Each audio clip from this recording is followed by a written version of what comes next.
Eto guys, pag-usapan natin, aba, ang mga didilis. Hype na naman. Hype na naman dahil sa survey ng SWS na ang taas-taas daw ni Sayad. Wow! Klaro naman guys tulad ng sinabi ko sa inyo, hindi ako nagpapapaniwala sa SWS tsaka sa False Asia. Dahil ito ay may record na hindi maganda na talagang itong mga ito nego-negosyo lang. Katunayan, inamin ng SWS na ang kanilang ginawang survey ngayon ay commission. Ibig sabihin, binayaran.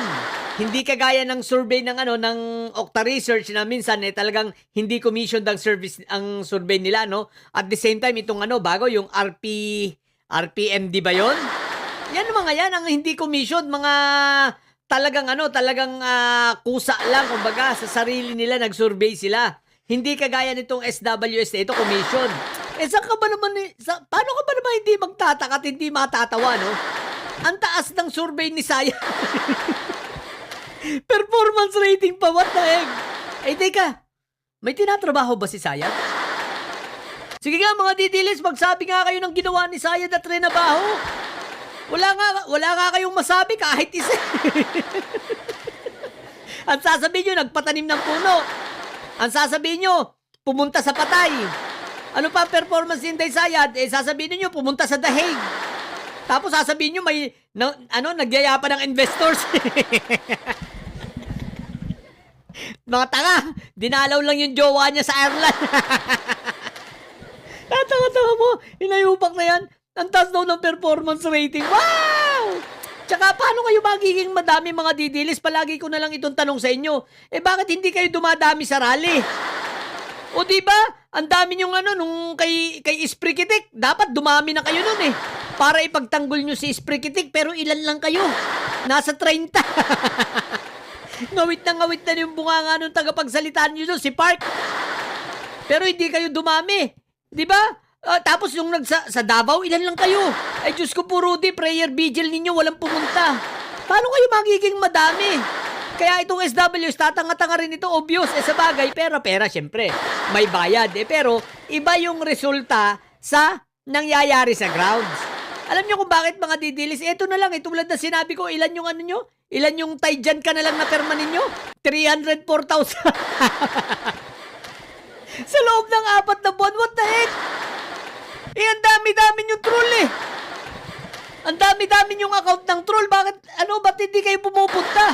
Sa bagay, yung rally ninyo nung nakaraan sa Senate, ang dami nyo nga pala nun kasi bawat isa nga pala sa inyo nun, times 20 to times 50.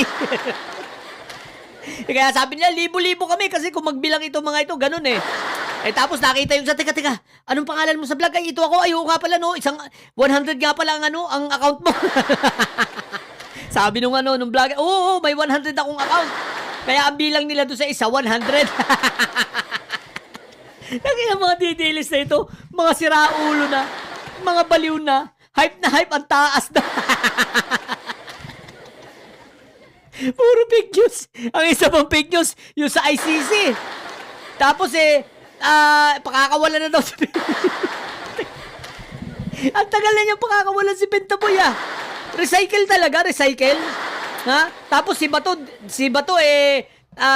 si Hernandez ba o Hernando yung kanyang opinion ang tinginan ninyo ron desisyon. Ganyan kabobo mga didilis. Yung opinion ginawang desisyon. May desisyon na naman Supreme Court at pinawalan sala na daw si Bato. Si Isprikitik, what the heck? Puro fake news na lang mga didilis. Talaga kumakapit na lang kayo sa fake news, no? Tsaka mga didilis, balik na uli kayo. Ano ba yung nyo? Ano ba yung cycle ninyo? Saan na uli kayo ngayon? Balik na uli kayo sa maleta. Kasi, di ba? Sabi nyo may blue ribbon naman ngayon at takot kay Marco Beta. So, balik uli kayo sa maleta. Kasi tinanggal nyo na yung bigas na 20. So, maleta uli kayo. Balik, no? Tapos, makakalaya uli si Pentaboy. Ay, din, nagmaleta na kayo. Tapos, ngayon ay survey na naman. Tapos, malaya na naman si Pentaboy. Tapos, walang sala si Bato. Tapos, balik uli sa maleta. Ganun lang. Huwag nyo sasayangin yung ikot at sayang ang alawas. Mga siraulo ng mga didilis ang puta. Sa sobrang frustration sa hindi na alam ang gagawin. Sa kagaganyan nyo, lahat ng lakad ninyo, palpak. Kita nyo sa Lunes, magugulat kayo, palpak na naman kayo. Tingnan nga natin kung matutuloy yung June 4 nyo. Nangangarap pa si Marco Tae, ha? May subcommittee pa ng flood control, ha? ang lakas lang ng tama, no? Yung 18 Maris ninyo, ayun, hindi nakapunta sa ano. Hindi na makapunta doon sa Negros. Kaya dito na lang nagsabit ng ano, ng affidavit nila, ng counter affidavit nila.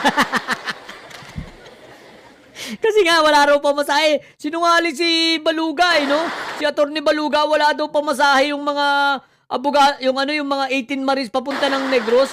Ay samantalang magkano yung ibinigay sa inyo ni Sabit Sipon, no? Ang laki ng kickback ninyo.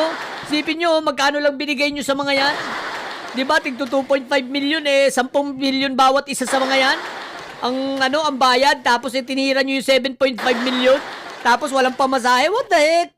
Ibang klase talaga kayo ni Mike Diferensya. Baligod, baluga. Di ba? Pero balik tayo sa istorya. Hype na hype! Ang taas ng ni Sayad, ng survey. Wow!